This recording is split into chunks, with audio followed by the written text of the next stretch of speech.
I never thought the day would come when my own flesh and blood would look at me, not with love, but with greed. The night I overheard my son whispering to his girlfriend about selling my house while I was still alive, I felt something inside me break. My name is Raymond Cole. I'm 58 years old, born and raised in Ohio. For most of my life, I believe in hard work. I worked in construction for 35 years, carrying bricks, lifting beams, coming home each night with my hands cut open and my back aching. But I didn't mind. Every hour I worked for my son, Darren. I raised Aaron alone after his mother passed when he was just 10. I cooked, I cleaned, I sacrificed everything. While other men spent weekends fishing or golfing, I was in second jobs, driving trucks at night, just so Darren could have a better future. And I thought he would love me for it. But lately, I had started noticing things.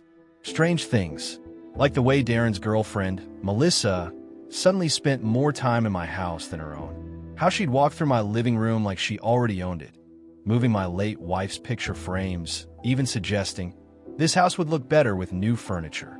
Or the way Darren avoided looking me in the eye whenever I asked him about the bills I gave him money for. "Don't worry, Dad. I got it," he'd mumble, rushing out of the room. And then the accident. A bad fall at work left me with a broken hip.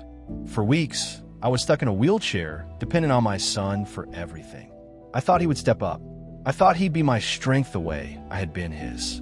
But instead, I heard the truth one night. Darren's voice, low and eager in the kitchen. "Melissa, once Dad's gone, all this will be ours. The house, the savings, everything. He won't last long in that chair anyway." Melissa laughed, her voice sharp like glass. "And then we can finally live the life we deserve." My heart froze. My own son, my only child, was planning for my death like it was a business deal. I sat there in the dark of my room, the wheels of my chair cold under my hands, realizing for the first time I was a prisoner in my own house. But here's what they didn't know. I wasn't as weak as they thought, and I had no plans of dying quietly. The next morning, I smiled at Darren when he brought me breakfast, pretending I hadn't heard a word. But inside, I was already making plans. Plans that would turn his greedy little world upside down. When I look back, it's almost painful to remember how much love I poured into raising Darren. Maybe that's why his betrayal cut so deep. It wasn't just greed, it was the rejection of every sacrifice I ever made. I was only 28 when tragedy struck. My wife, Helen, died from breast cancer after a long and bitter fight. Darren was 10, old enough to understand loss, but too young to carry the weight of it. I remember the night after the funeral. He crawled into bed with me, his little body shaking, whispering, "Daddy, don't leave me too." I made a promise that night. I would never leave him. Not emotionally, not financially, not in any way. He would grow up knowing he had a father who would move heaven and earth for him. And I kept that promise. I worked double shifts in construction, sometimes dragging myself home at midnight with dust in my hair and blood on my knuckles. My hands were always raw, my back always sore. But I'd tiptoe into Darren's room, kiss his forehead, and whisper, "I love you, son." I didn't want him to ever feel like he was alone in the world. Weekends were no break either. While other men went fishing or drinking with buddies, I washed uniforms, cooked meals, and tried to be both mother and father. I sat through every little league game, every parent-teacher meeting, every scraped knee and broken bicycle chain. Darren was my life. When money was tight, I skipped meals so he could eat. When he needed braces, I sold my truck and rode the bus for 2 years.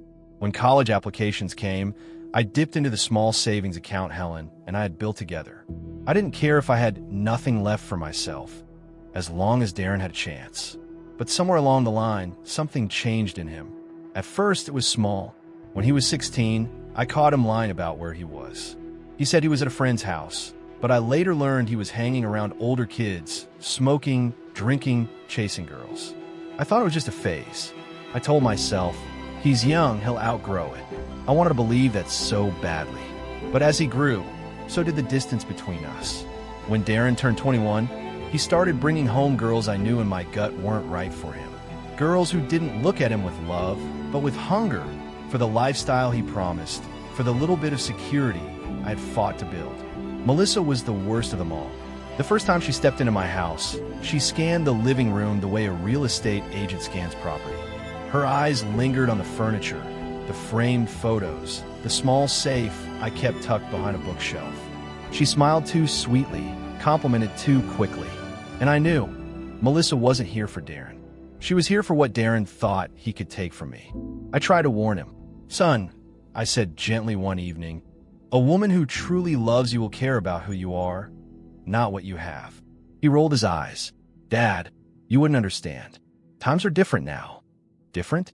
Love had always been the same, but my warnings fell on deaf ears. Slowly, I became an outsider in my own home. Conversations stopped including me. Decisions were made without my input. Darren began treating me not like his father, but like an obstacle. And then came the accident. It was an ordinary day on the construction site.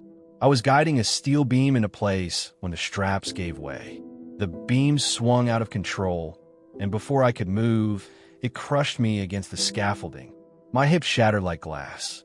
Doctors told me I'd be in a wheelchair for months, maybe years. The pain was unbearable, but what hurt more was the look in Darren's eyes when he came to visit me in the hospital. Not worry, not sadness, but calculation, like he was already measuring the weight of my absence. When I finally came home, Darren and Melissa took over. They handled the groceries, the bills, the house. At first, I thought, maybe this is God's way of giving me rest. Maybe now Darren will show me he can be the man I raised him to be.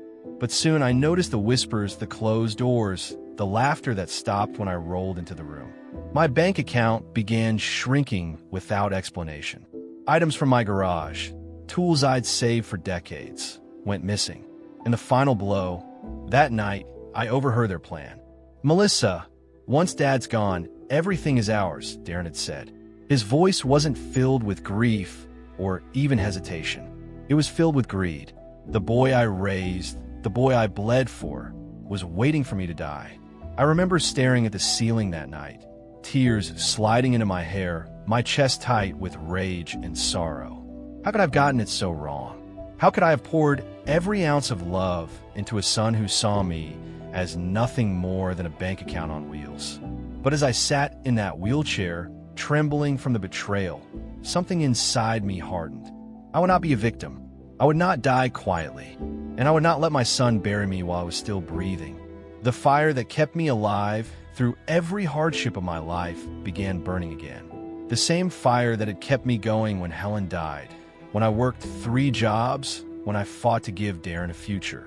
Except this time, it wasn't for Darren. It was for me. I started making plans. Quietly, carefully.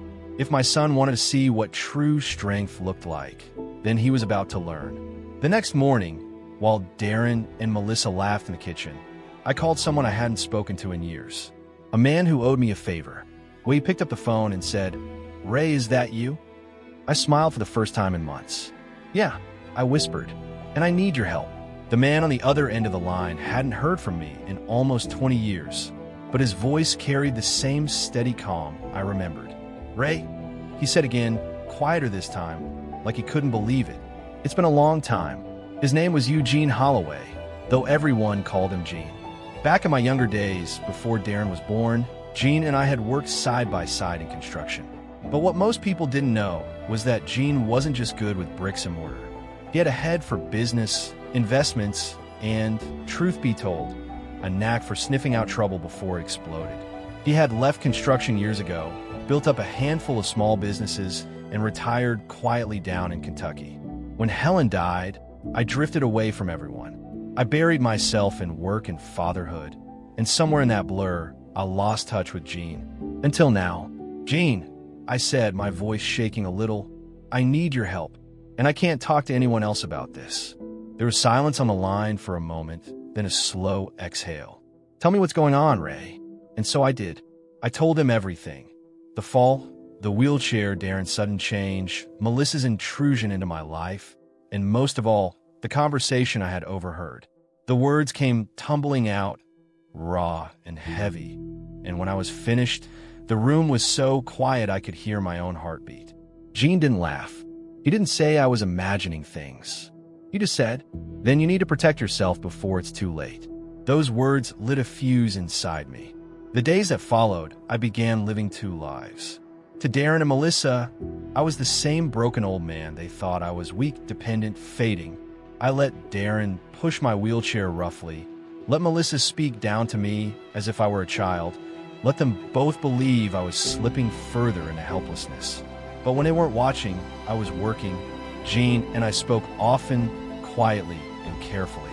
He guided me step by step, reminding me of things I had long forgotten: the paperwork on the house, the retirement fund I still had tucked away, even the small pension from my youth. Piece by piece, Gene showed me how to secure what was mine, legally, quietly, so Darren wouldn't know until it was too late. I felt alive again, like I had a secret weapon hidden right under their noses. But while I planned, Darren and Melissa grew bolder. One evening, as I sat by the window pretending to nap, I heard Melissa's voice drifting from the kitchen. "He's slower every day," she sneered. "Pretty soon he won't even notice what's happening. We should just move in fully, start changing things." And Darren, my son, the boy I raised with everything I had, replied, "Don't worry. Once the paperwork is in my name, it's all ours. Dad's too tired to fight. He's basically already gone." I gripped the arms of my chair so hard my knuckles turned white.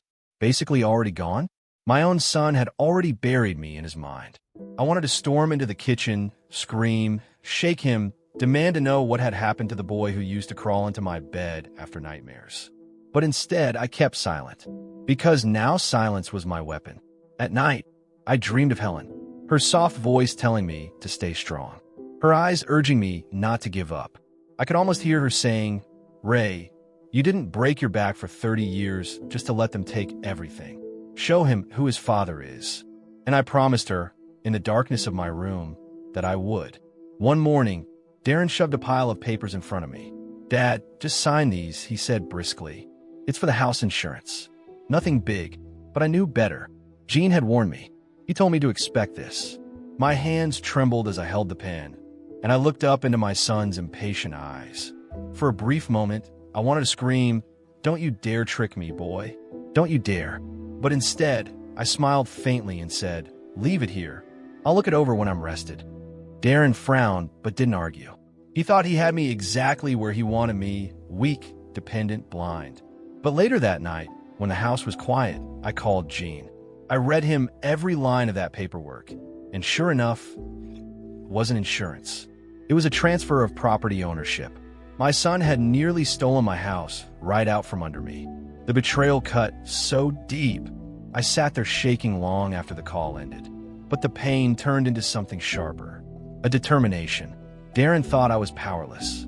He thought my life was already over. But he was wrong. Gene came up with a plan. "You need a will," he told me. "One that protects your assets. Make sure they can't touch them without your consent. And you need to move some things around, pensions, savings, before they drain them dry." Over the next few weeks, with Gene's guidance and a lawyer he recommended, I began building a wall around everything I had worked for. I signed documents Darren would never see, shifted accounts he thought he controlled, and wrote a will that told the truth. Darren would not inherit a single dime if he continued down this path. Every pen stroke felt like reclaiming a piece of my soul. But keeping the secret was harder than I imagined. Melissa was sharp-eyed, always poking around, asking questions. Darren grew impatient, snapping at me more often, his voice sharper, his tone colder. And through it all, I played the part of the frail old man, even as a storm raged inside me. One night, as the cicadas buzzed outside and the summer heat clung to the air, Darren cornered me in the hallway. His shadow loomed over me as I sat in my chair. "Dad," he said, his voice low and dangerous, "you need to trust me. Sign the papers. Stop making this harder than it has to be." I looked up at him, my son, my blood, and for the first time, I didn't see the boy I had raised. I saw a stranger, a predator. My heart pounded, but my voice stayed calm. "Don't worry, son," I said softly. "Everything will be taken care of soon." He smirked, patting my shoulder like I was already a corpse. "Good. That's all I needed to hear." As he walked away, I gripped the wheels of my chair, my knuckles white. He thought he was winning, but he had no idea I was already 3 steps ahead. The next morning, I rolled into the living room where Darren and Melissa were laughing over coffee. I smiled at them, masking the fire inside me. And then I dropped the bombshell casually, as if it were nothing. "Oh, by the way," I said, "I met with a lawyer yesterday." The color drained from Darren's face. Melissa's smile froze. And in that silence, I felt alive again. The silence that morning stretched like a blade across the living room. My words hung in the air. "I met with a lawyer yesterday." Melissa's cup rattled against its saucer. Darren's face twisted, first with confusion, then with something darker. His smile faltered, his jaw clenched. I caught him off guard. For the first time in months, I had the power. "A lawyer?" Darren finally forced out, his tone strained. "For what?" I shrugged, keeping my voice casual. "Oh, just making sure my affairs are in order. A man in my condition should be prepared, right?" I saw Melissa's eyes flick toward Darren, sharp and calculating. She knew exactly what that meant, and so did he. They laughed a little too loudly, trying to cover their nerves. "That's smart, Dad," Darren said, his words tight, his smile brittle. "We just want what's best for you." But the tension in the room told me everything I needed to know. They were scared, and scared people make mistakes. From that day on, things shifted. Melissa became sweeter, too sweet. She started calling me Dad in a syrupy voice, fixing me extra plates of food, hovering around my wheelchair like a nursemaid. Darren suddenly took an interest in my health, asking if I needed medicine, fluffing my pillows, even offering to drive me to appointments. But I saw the cracks. Their eyes betrayed them. Every time I mentioned the lawyer, Melissa's hand twitched, Darren's jaw tightened. Their smiles were masks slipping at the edges. One evening, Melissa sat beside me on the couch, her perfume choking the air. She placed her manicured hand on mine and said softly, "Ray, Darren loves you. We love you. You don't have to worry about lawyers or paperwork. We'll take care of everything." I looked into her eyes and almost laughed. There was no love there, just hunger. A hunger so deep it scared me. "Thank you, Melissa," I said instead, forcing a weary smile. "I'll think about it." And in that moment, I realized something important. They weren't just waiting for me to die. They were pushing, gently at first, with manipulation and false kindness. But I feared it wouldn't stop there. That night, I called Jean again. "They're tightening their grip," I whispered into the phone. "They're watching me closer, trying to win me back. It's all fake." Jean's voice was calm, steady. "Ray, listen to me. This is when you stay quiet. Don't let them know you see through it. The wolf is most dangerous when it's cornered. Keep playing weak." I nodded, though he couldn't see me. My chest ached with the weight of it. Playing the fool in my own home felt like swallowing glass. But I had to. If I show my hand too soon, I'd lose everything. Meanwhile, Darren's patience began to fray. One afternoon, he stormed into my room holding a stack of mail. "Dad, what's this? Why is the bank sending you statements directly now?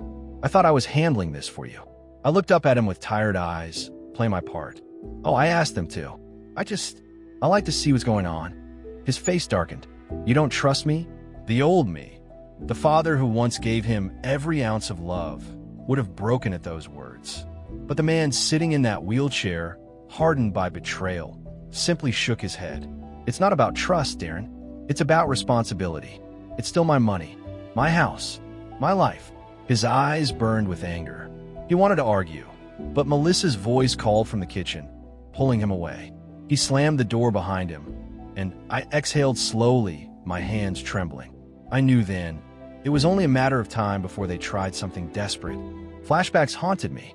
I remembered Darren as a boy, running across the yard in the summer sun, his laughter filling the air. I remembered the way he clung to me when he was scared, the way he used to say, "Daddy, you're my hero." How did that boy turn into this man? Was it my fault? Did I love him too much, shield him too much, give him too much?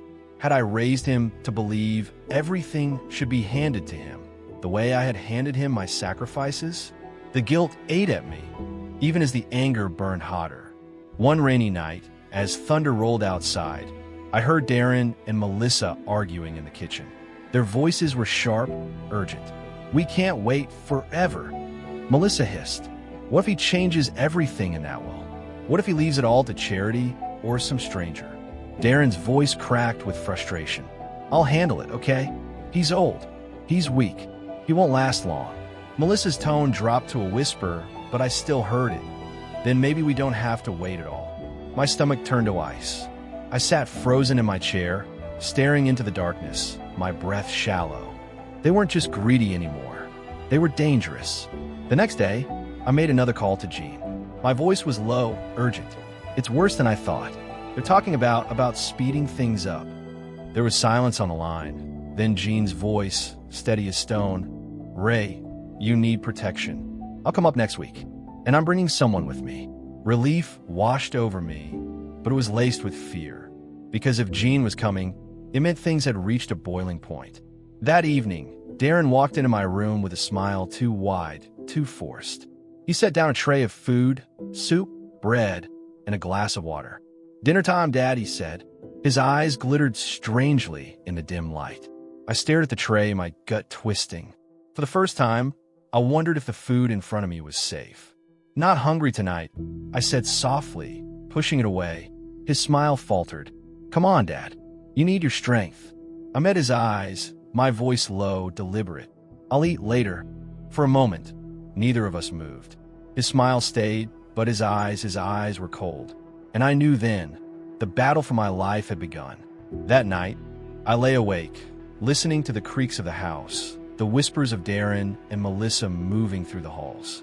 My heart pounded as I repeated Jean's words in my mind. The wolf is most dangerous when it's cornered. But I wasn't prey anymore. When Jean arrived, everything would change. The morning Jean arrived, the air felt different. The sun pushed weakly through gray Ohio clouds, and for the first time in months, I felt a spark of hope. I heard the rumble of a truck pulling into the driveway, a sound so familiar it dragged me back 20 years. I rolled myself to the window, just in time to see him step out. Eugene Holloway, taller than I remembered, his hair silver now, but his posture still straight, steady, like a man who had never let life break him. He wore a weather jacket and boots that had seen 1,000 miles. His presence alone filled the yard with something Darren and Melissa could never manufacture: authentic strength. When Jean's eyes lifted to the window and met mine, he smiled, warm, knowing, unshaken by the years. And in that smile, I felt like the broken pieces of me were slowly knitting back together. But the moment Darren saw him, his face soured. "Who the hell is that?" Darren muttered, standing behind me. "My friend," I said evenly, keeping my voice calm. "An old friend." Melissa leaned against the doorframe, her eyes narrowing. "I didn't know you were expecting company, Ray." I turned my chair toward them, forcing a faint smile. "There are a lot of things you don't know." When Jean stepped inside, the house seemed to shrink under his presence. He shook my hand firmly, gripping it the way only an old brother-in-arms can.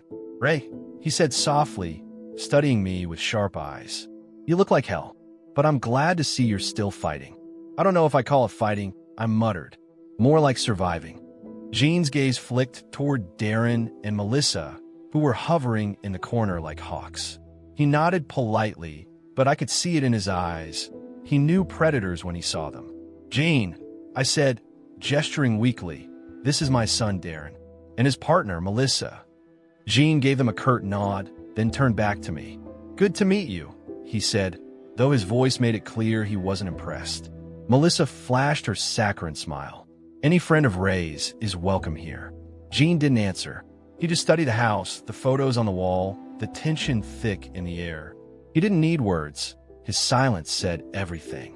Later that afternoon, when Darren and Melissa left to run errands, Jean wheeled me onto the back porch. The autumn air was crisp, and the rustling leaves drowned out our whispers. "You weren't exaggerating," Jean said, his jaw tight. "I can feel it. They're circling you like vultures." I nodded, my throat dry. "You should have heard them, Jean, talking about my death, like it was already penciled into their calendar." Jean's hand tightened into a fist. "Then we don't just protect what's yours. We make sure the truth comes out. People like them always slip up. We'll catch them in their own trap." The fire in his voice lit something in me. For weeks, I had been surviving on scraps of hope, but now, I felt like a man again. The first step was observation. Jean stayed the night, sleeping on the old pull-out couch. Darren didn't like it. His eyes narrowed every time Jean spoke to me. Melissa was worse. She prowled around the house, her sweet girl act crumbling at the edges. "Don't you think it's stressful having a stranger here?" she asked me one morning while Darren poured coffee. "You need peace, Ray, not more drama." I gave her a weak smile. "Oh, Jean isn't a stranger. He's family." The way her eyes hardened at that word, family, told me everything I needed to know. She hated him because she couldn't manipulate him. But Jean wasn't just watching. He was planning. On the second night, after Darren and Melissa had gone to bed, Jean pulled a small recorder out of his bag and set it on the table. "What's that?" I whispered. "Insurance," he said simply. "They're sloppy, Ray. They'll slip, and when they do, we'll have it on tape." I stared at the little device, my heart pounding. It seemed so small, so fragile, but it carried the weight of salvation. The days turned into a delicate dance. Darren grew more aggressive, snapping at Jean, trying to push him out. "Why are you even here?" he demanded one morning. "Dad doesn't need babysitting." Jean met his glare with steady eyes. "I'm not here to babysit. I'm here to make sure Ray has someone in his corner. Every man deserves that." Darren's face flushed with anger, but he couldn't argue without exposing himself. Melissa, on the other hand, turned her charm up to full blast. She cooked, she cleaned, she even tried to flirt with Jean in a sickening display of desperation. Jean saw right through it. "Melissa," he said coldly one evening, "why don't you take a seat? You're pacing like someone waiting for bad news." Her smile cracked. She sat down, but her eyes burned holes into him. One night, as rain hammered the roof, it finally happened. I was half asleep when I heard voices in the kitchen. Jean had set the recorder earlier, tucked behind a stack of books. Melissa's voice, sharp and angry. "He's changing everything, Darren. That lawyer, your dad's giving it all away. If you don't act now, we'll lose everything." Darren's reply was low, dangerous, "I know. But don't push me. I'll handle it. He won't see it coming." Melissa hissed back, "If you won't do it, I will. One accident, that's all it takes." My chest froze. The words sliced through me like a blade. I rolled silently in the hallway, close enough to hear them through the thin walls. My heart thundered, my breath shallow. But I stayed quiet, knowing the recorder was capturing every vile word. For the first time, I didn't feel powerless. I felt like I was watching my enemies dig their own grave. The next morning, Jean poured me a cup of coffee and slid the recorder across the table. "We got them," he said simply. My hands trembled as I played it back, their voices filling the kitchen like ghosts. Every threat, every plan, every drop of greed was there. Tears stung my eyes, not from sadness this time, but from relief. Proof. Finally, proof that I wasn't crazy, that my own son really had chosen the path I feared. Jean's voice broke through my thoughts. "This isn't just about money anymore, Ray. This is about your life, and we're not going to let them take it." That evening, when Darren came in demanding I sign another stack of papers, I smiled faintly and said, "You know, son, I've been thinking. Maybe tomorrow we should all sit down together with my lawyer." The color drained from his face. Melissa froze mid-step, and in that silence, I felt something I hadn't felt in years. Victory. The moment I mentioned my lawyer, the mood in the room shifted. Darren's face went pale. Melissa's smile cracked like cheap glass. They exchanged a glance so quick most people would have missed it, but I didn't. For the first time in months, they weren't in control. "Your lawyer," Darren said carefully, forcing a laugh. "Dad, come on. That's unnecessary. We're family." I let his words hang in the air before answering. "Exactly," I said softly. "And that's why it's important. I want everything to be clear. No misunderstandings." Melissa's eyes narrowed, but she forced a sugary tone. "Of course, Ray. Whatever makes you comfortable." But I could see the storm behind her eyes. They weren't comfortable. Not at all. That night, after the house went quiet, Jean and I sat in the living room with the recorder between us. The rain tapped against the windows, the only sound breaking the silence. "They're cornered," Jean said, his voice steady, "which means they'll strike soon. People like this, they panic when they know the game's slipping away." I nodded, my hands trembling against the wheels of my chair. "I heard Melissa say it, Jean. One accident. That's all it takes. She meant me. My own son's girlfriend wants me gone. Jean leaned forward, his eyes fierce. And Darren didn't stop her. He let those words hang in the air. That's as good as agreement. The weight of that truth pressed on me like a stone. For so long I had told myself maybe Darren was just lost. Maybe he was being led astray by Melissa. But hearing his silence, his lack of defense, it told me everything. He wasn't lost. He was willing. The next morning, Melissa doubled down on her charm offensive. She cooked a full breakfast, eggs, bacon, pancakes, laying the plates in front of me with exaggerated sweetness. "There you go, Dad," she said brightly. "We just want you to be strong and happy." I looked at the plate, the steam curling from the eggs, and felt my stomach twist. Every instinct screamed not to touch it. "I'll eat later," I murmured. Her smile flickered, just for a moment. Then she turned to Darren. "Why don't you eat with us, honey?" Jean caught my eye from across the table.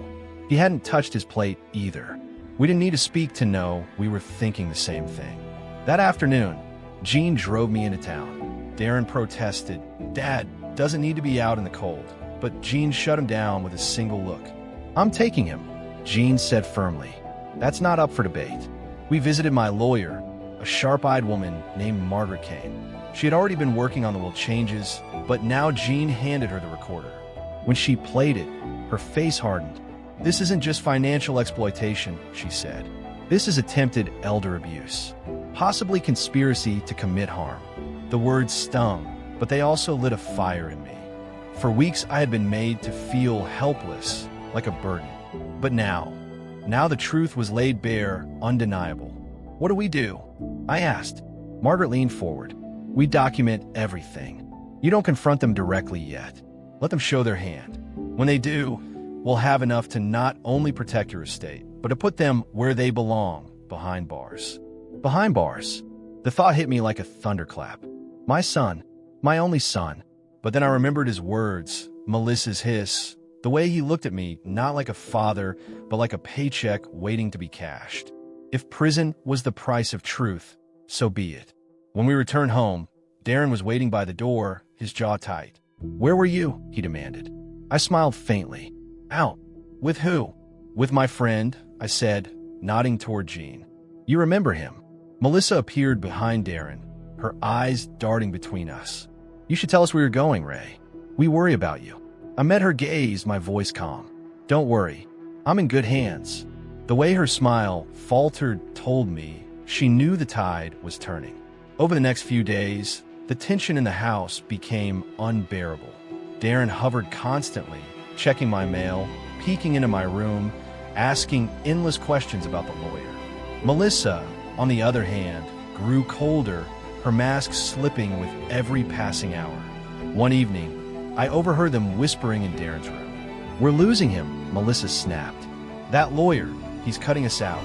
Darren's voice cracked with frustration. "What do you want me to do?" "He doesn't trust me anymore. He trusts Jean." "Then get rid of Jean," Melissa hissed. "If he's gone, your dad will have no one. It's him or us." My chest tightened. Not only was my life in danger, they were now targeting the one person standing between me and them. That night, I told Jean everything I'd heard. "They're turning on you now," I whispered. "Melissa said you need to be out of the way." Jean chuckled darkly. "Good. That means they're desperate. And desperate people make mistakes faster. Don't worry about me, Ray. I've dealt with snakes before, but I couldn't shake the fear. If anything happened to Jean because of me, I'd never forgive myself." The very next day, Darren made his move. "Dad," he said casually, "Melissa and I were thinking it might be good for you to get some rest at a care facility for a while, just until you're stronger." My blood went cold. A care facility? He wanted me out of my own home. "That way," Darren continued, "you'll have nurses, doctors, people to look after you. You'll be safe." Safe. The word twisted like poison in his mouth. I forced a weak smile. "That's very thoughtful, son. Let me think about it." But inside, I was screaming. That night, Jean and I sat together again. "They want me gone," I whispered. "Locked away. If they get me into a home, they'll bleed this place dry before I can stop them." Jean's jaw tightened. "Then we don't let it happen. Tomorrow, we start phase 2. Phase 2, he nodded. We bait the trap. We give them just enough rope to hang themselves. And when they take it, we pull. My heart pounded, fear and hope tangled inside me. For weeks, I had been their prey. But tomorrow, for the first time, I would become the hunter. As the house went quiet, I stared at the ceiling, my mind racing. Darren thought he was about to lock me away, erase me from my own life. But little did he know, I was about to show him a side of his father he had never seen before. The side that refused to die quietly of land. My chest tightened. Even after all I'd heard, all I'd seen, part of me still hoped my son would pull back, remember who I was. But there was again cold proof. He wasn't protecting me. He wasn't even neutral. He was complicit. And today, he would prove it beyond any doubt. Gene arrived just before lunch, carrying a grocery bag in one hand and that small recorder tucked safely in his jacket pocket. He greeted Darren with a wide smile that was half friendly, half taunting. "Thought I'd make lunch for everyone," Gene said, heading straight to the kitchen. "Ray deserves something better than all that greasy takeout." Melissa bristled, but she forced a laugh. "That's sweet of you. Really." I watched the exchange carefully. To Melissa, Gene was the wall standing between her and the fortune she believed was hers. Every smile she gave him was a blade wrapped in sugar. And Gene knew it. Over lunch, Gene played his role perfectly. He talked about the weather, the local high school football team, even about fixing a fence post in his yard. But then, casually, as if by accident, he dropped the bait. "Ray's lucky," Gene said between bites. "Margaret's making sure his estate is locked up tight. No one can touch it, not without his say-so." I nearly choked on my water. That wasn't in the script we had discussed, but I saw it now. He was setting the stage. Melissa's fork froze midair. Darren shifted uncomfortably. "What do you mean by that?" Darren asked, his voice tight. Gene smiled easily. "Just saying, with the paperwork done, Ray's safe. No one can trick him or force him into anything." Melissa forced a laugh. "That's wonderful, just wonderful." But her knuckles were white against the fork. That night, Gene and I reviewed the plan. He explained it like a general laying out battle lines. They're cornered, Melissa especially. She's going to push Darren hard, maybe harder than he's ready for. We need them to show their hand, out loud, on record. "Ow," I asked. Gene reached into the grocery bag he'd brought earlier. Inside was a tiny device no bigger than a deck of cards. "A voice-activated recorder," he said. "You keep this near you when they think you're alone. Let them talk. Let them believe they've won. When they do, the mask will fall." I stared at the little box in his hands. So small, and yet it carried the weight of everything. My freedom, my home, my legacy.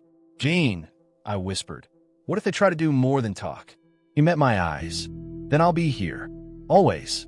The chance came sooner than either of us expected. The next evening, Darren entered my room after Melissa had gone upstairs.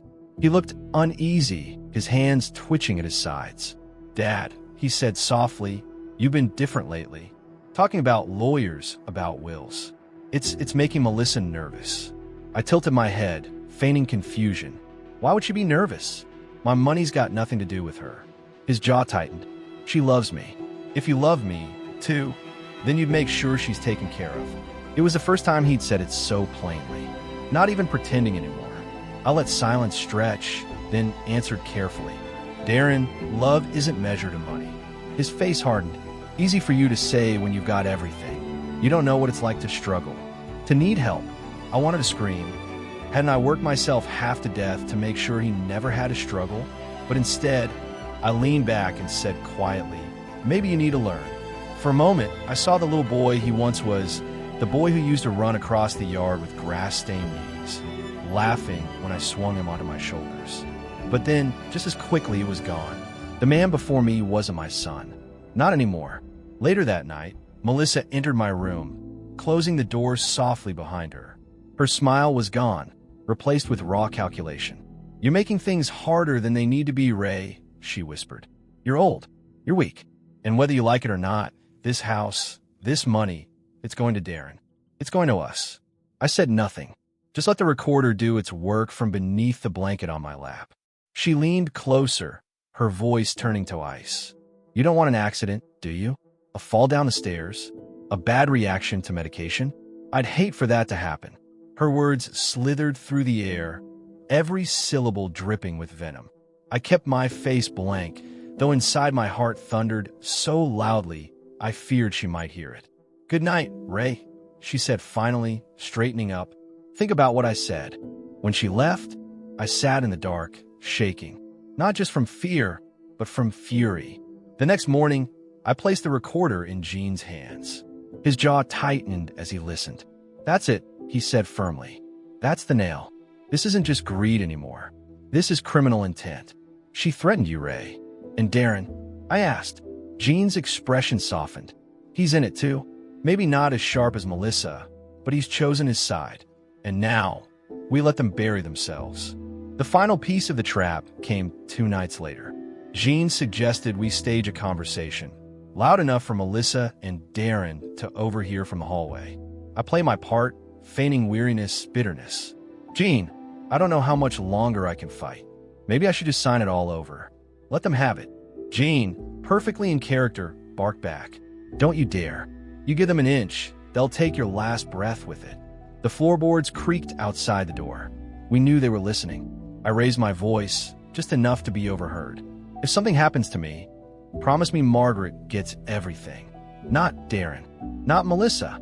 Gene thumped the table. "You got my word." We let the silence hang. Then the faintest whisper reached us through the crack in the door. Melissa's voice, sharp and desperate. "Tonight. We do it tonight." Gene and I exchanged a glance. My blood ran cold, but his eyes burned with grim fire. "They've just written their ending," he said softly. And for the first time in months, I wasn't the prey anymore. I was the witness. I was the survivor, and they were walking straight into the trap. As the house settled into uneasy silence, I lay in bed staring at the ceiling, my pulse hammering in my ears. Darren and Melissa thought they were planning my end. But what they didn't know was that the walls of this house were about to echo with every word, every threat, every betrayal. Tomorrow, their masks would shatter. The air in the house felt heavy that night, as if the walls themselves were holding their breath. I could hear Melissa and Darren moving upstairs, their footsteps pacing like wolves circling prey. My body lay still in the bed, but inside, every nerve was alive, electric. "Tonight," Melissa had whispered. The words still echoed in my head like a death sentence. But tonight wouldn't be my end. It would be theirs. Gene had slipped into the guest room hours earlier, silent as a shadow. He left the recorder running, its tiny red light glowing faintly beneath the dresser. Every sound, every whisper would be captured. I had one job, wait. That waiting was torture. Each creak of the floorboards above me sent shivers up my spine. My breath came shallow, my eyes locked on the door, knowing at any moment it could open to the worst kind of betrayal. And then it did. The knob turned slowly, careful not to squeak. The door eased open, spilling a thin blade of light across the floor. Melissa entered first, her face tight with resolve. Darren followed, his hand trembling as he gripped something behind his back. "Dad," Darren whispered, his voice flat. "We need to talk." I stayed silent. Melissa stepped closer, her eyes glinting like steel. "You've made this harder than it had to be, Ray, but it ends tonight." For a second, Darren hesitated. His face flickered with something, fear, guilt, maybe even shame.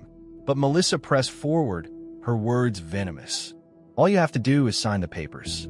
Right now, or things get messy." She placed a folder on the nightstand, sliding a pen across it. "Do it," she hissed. I glanced at Darren. His jaw was clenched, sweat dotting his forehead. The object in his hand revealed itself, a small bottle of pills. My stomach dropped. "You wouldn't," I started. Melissa cut me off. "You would.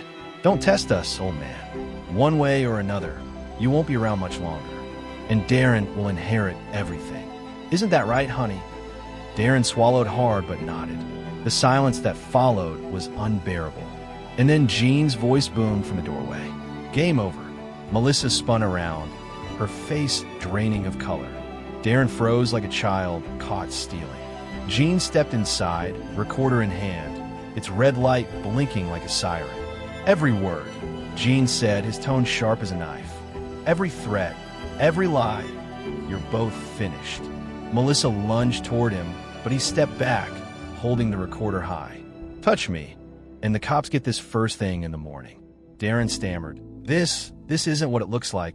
It looks, Jean interrupted, like two greedy cowards planning to rob and maybe kill the man who raised you.